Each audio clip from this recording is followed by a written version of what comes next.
Anda kembali bersama kami di iNewsroom, pemirsa, dan kita lanjutkan kembali dialog kita bersama tiga narasumber kita.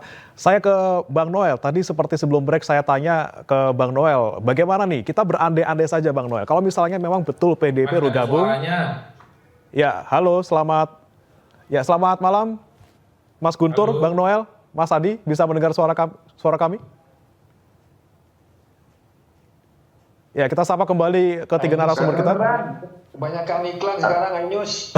Suaranya. Halo. Ya, halo selamat malam Mas Guntur, Bang Noel, Mas Adi, bisa mendengar suara saya? Nah, baru mendengar. Oke, Halo, baik. kedengeran nih. Baik. Terima kasih masih bisa Oke. bergabung bersama kami di iNewsroom. Saya ke Bang Noel. Bang Noel, kalau berandai-andai ini ya, kita berandai-andai PDIP masuk ke pemerintahannya Pak Prabowo. Ini bagaimana hitung-hitungan menterinya nanti? Apakah nanti betul-betul nanti akan zakon kabinet seperti yang kemarin diomongkan, atau malah justru nanti banyakkan partainya daripada ahlinya gitu, Bang Noel?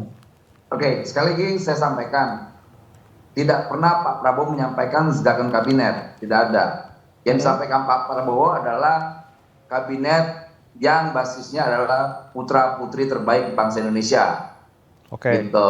Jadi kalau andai-andainya PDIP masuk, ya kita senang. Artinya ya bangsa ini harus dibangun bersama-sama, tidak bisa dengan Gerindra sendiri, koalisi Indonesia Maju sendiri, nggak bisa. Ini harus bangsa ini, bangsa besarnya harus dibangun bersama-sama. Artinya tanggung jawabnya sama semua. Makanya kita berharap, ayo menuju 2045 Indonesia unggul, kita sama-sama bangun lah. Jangan sampai kita ribut hal-hal yang nggak substantif.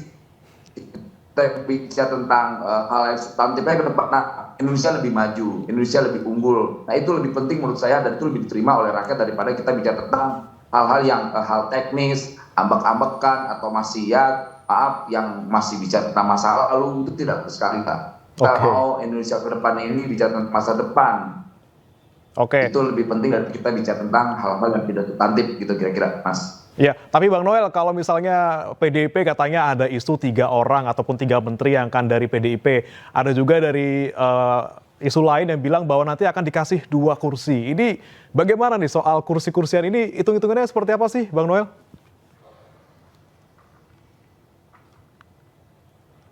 Bang Noel.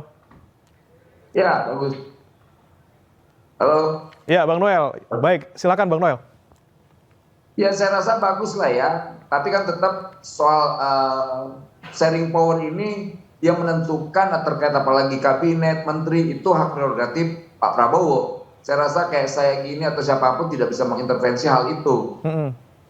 Gitu. Jadi ya kita serahkan aja ke Pak Prabowo sebagai pemegang hak prerogatif itu sendiri, terkait dia kan pimpinan eksekutif nanti. Apalagi kita paham bahwa sistem kita kan sistem presidensial, biarkan aja hak itu dipegang oleh Pak Prabowo.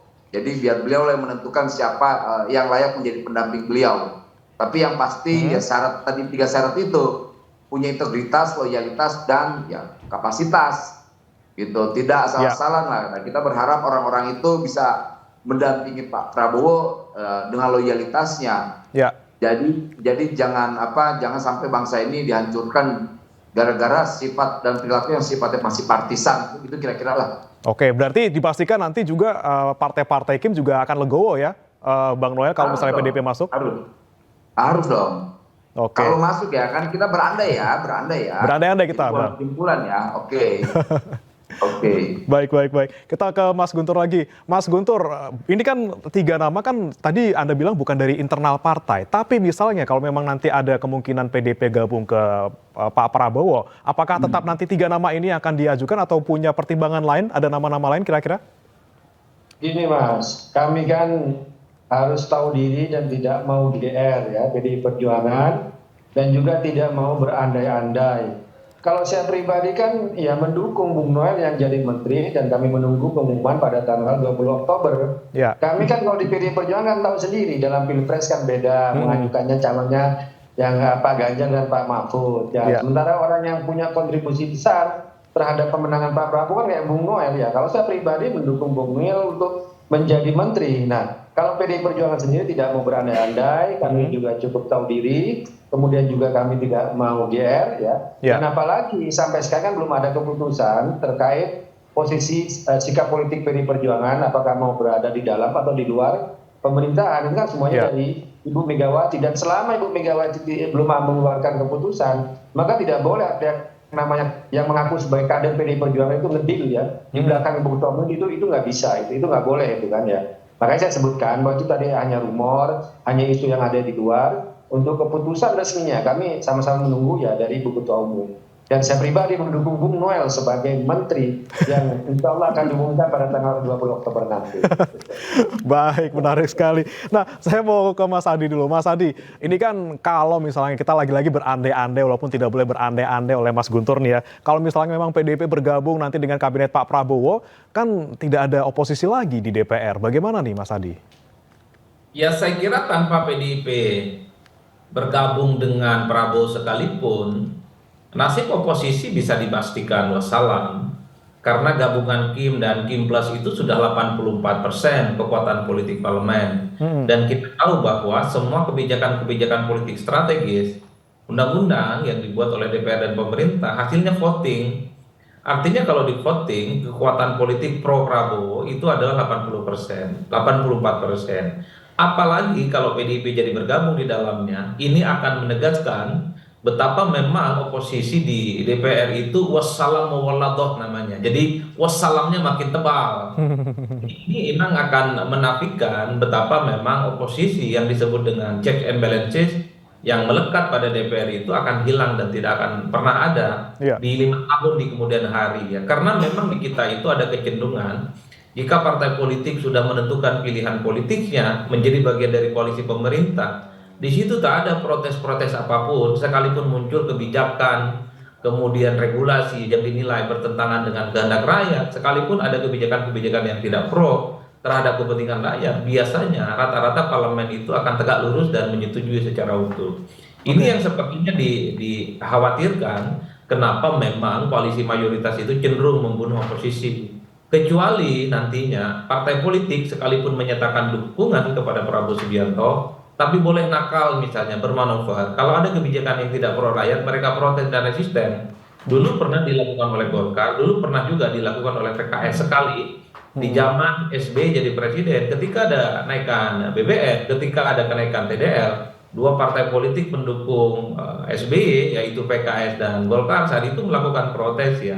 Tapi efek dari perlawanan dari kebijakan politik pemerintah, PKS dan Golkar saat itu disebut sebagai main dua kaki, berwajah ganda, dan dinilai sebagai oposisi dari dalam. Bahkan disebut sebagai duri dalam daging karena tidak solid dengan keputusan politik pemerintah. Oleh karena itu, kalau kita melihat kecenderungan ketika Jokowi sampai hari ini misalnya jadi presiden, oposisi yang kemudian muncul dari dalam itu tidak ada. Atau artinya kalau PDIP di dalam, saya sulit membayangkan itu oposisi yang muncul dari parlemen itu ada secara signifikan.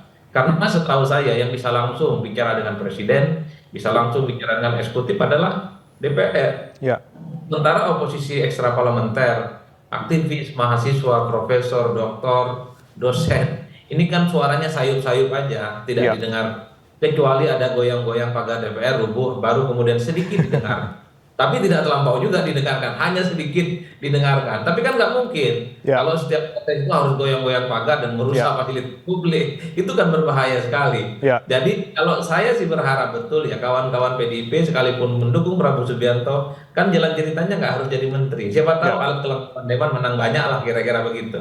Oke, baik. Kita lihat nanti ya, Mas Adi, Bang Noel, Mas Guntur dari kedua pimpinan partai dan juga Pak Prabowo, nanti Bu Mega seperti apa pembicaraannya, apakah memang betul nanti PDIP bergabung dengan pemerintahan di sebelum tanggal 20 Oktober nanti. Terima kasih Mas Guntur, Bang Noel, dan Mas Adi telah bergabung bersama kami di iNewsroom.